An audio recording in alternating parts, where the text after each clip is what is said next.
Lahat ng politician we're singing praises. Hallelujah! Thank you, Mr. President. Meron pa mga congressman nagsabi, Mr. President, sana ma-extend ang term ni Pangulong Duterte dahil sa ganda na nangyari sa ating war on drugs. 1.6 million ang nag-surrender in the first 6 months. The crime volume was reduced to 49% during the first 6 months. At ang nahuli, there were around 300,000 na nakakulong sa mga kulungan all over the Philippines. Kaya nagka-problema tayo kung paano natin i-deal yung overcrowding ng ating mga kulungan. Ito, buhay ito ha. Ito mga nakakulong, buhay yan. Dahil hindi nanlaban, hindi lumaban, kaya buhay sila. Around 30,000 nakakulong sa lahat ng mga estasyon. Alam ng Pilipinas yan, Senator. Yes, sir. Nasa TV yun eh. Nag-surrender lahat by the thousands. Nakita naman ng buong Pilipinas yan. Kaya ganun karami ang tama ng ating bayan. Tapos kung pagkaganong ka lang, do not do that because that is not good. Do not commit. Kung ganun ang ugali mo, huwag ka nang mag-mayor, huwag ka nang ma-presidente, gago ka. Kung di mo alam kung anong gawin mo. Thank you, Mr. President. Presidente ako, ganun, no? Sabi ko, huminto kayo.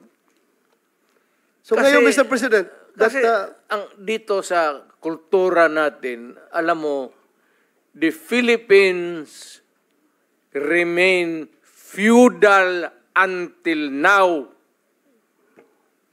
Kaya ang mga tao dito, pag may isang corrupt na mayor, lahat ng mga tauhan niya yan, mga gambling, yung mga collection dyan, yung mga waiting, nandiyan sa gagong yan. Pag corrupt ang mayor, sira talaga.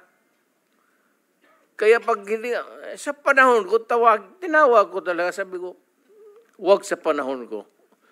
Alam ko hindi mo maiwan yan eh.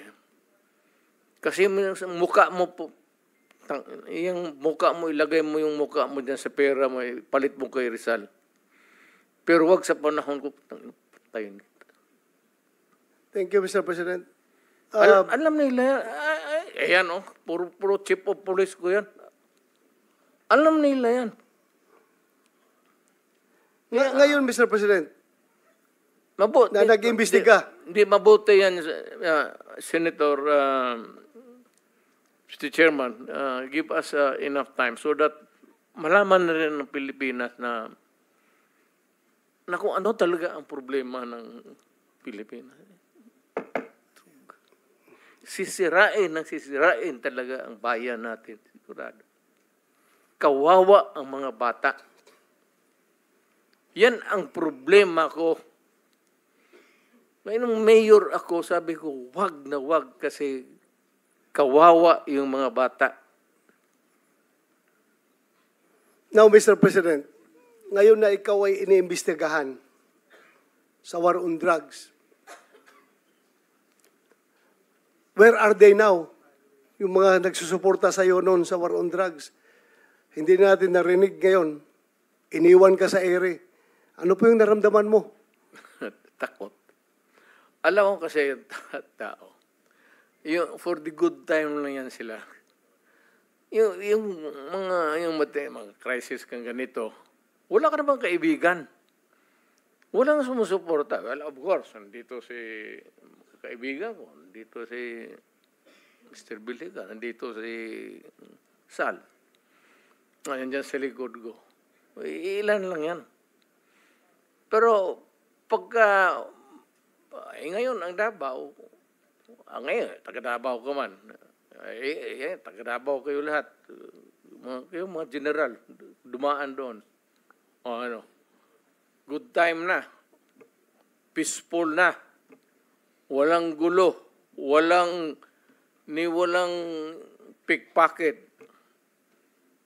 Pero wala, hanggang dyan lang. Kalimutan na ng tao yan because sa bagay naman trabaho mo yan eh. Tama naman sabihin ng tao na, bakit kami may utang na loob sa iyo? Bayad ka. Trabaho mo yan. Tama yan. In theory, tama yan. Tama sila. Kayong mga pulis. Ikaw. Pati ako. Pero, yung dapat lang ng malaman na yung pagiging mayor ko, pagiging talagang presidente, dinibdib ko yan. Wala akong agenda. Wala akong dinagdag na baski isang poste sa bahay ko. Wala akong bagong kotse. Hindi ako nakatikim ng Mercedes-Benz. Dinibdib ko talaga ang trabaho ko para sa bayan ko. Ayaw ko maging hero. Kasi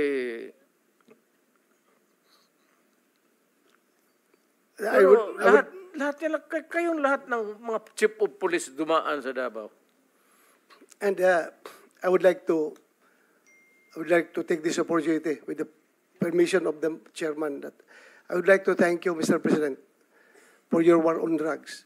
If there was no war on drugs, there is no Senator Bato. Maraming salamat po doon sa opportunity na binigyan mo sa akin na maging chief PNP at ako'y naging senador ngayon dahil doon sa war on drugs. Maraming salamat. Kung nakikinig yung PNP, pati yung patuloy ninyo yan at magtrabaho kayo ng husto kasi ang droga talagang talamak. Kawawa ang Pilipino anong tawag dyan sa Tagalog, patapol-tapol, patamad-tamaran kayo niya. Trabaho kayo ng husto, alam ninyo na ang droga talamak. Kaya kayong mga presinto, yung area of jurisdiction mo, pag mandyan pa yung droga, umalis ka. Kung chief of police ka ng syudad, pag may droga at hindi mo kayang pumatay, takot kang mamatay, putang ina, umalis ka dyan sa trabaho mo. Sorry for the... Thank you, Mr. President. I think, Mr. Chairman, medyo mahaba na yung time ng ating... Yes, alam ko. Gusto na siyang magpahinga. Thank you. If the President can still stay a little longer, okay lang, sir? For a couple more minutes? I am at your disposal, sir. Sige. Ako magsabi ninyo hanggang bukas tayo dito. Okay lang. Wala akong magawa. Actually, dapat Senator Bato, nag-apologize tayo kay President for starting our hearing in the morning. Doon siya nahirapan actually siguro. In the same manner that I would like to express my apologies, especially to Senator Ontiveros, kasi sensitive sa mga ganitong, yung karakter ko ho, gano'n talaga. Baski saan mo ako ilagay, gano'n ka. Even in front of anybody. Gano'n talaga ako. Bastos ako. Walang hiya ako kasi galing ako sa baba. Salamat kayo, Mr. Chair. Hindi ako sensitive. Ayaw ko lang talaga ng bastos. Ayaw ko ng walang hiya. Lalo na pag pinag-uusapan natin ng seryosong bagay ng war on drugs saka extrajudicial killings. Ako bastos, Salamat ma'am. Wala ang hiya.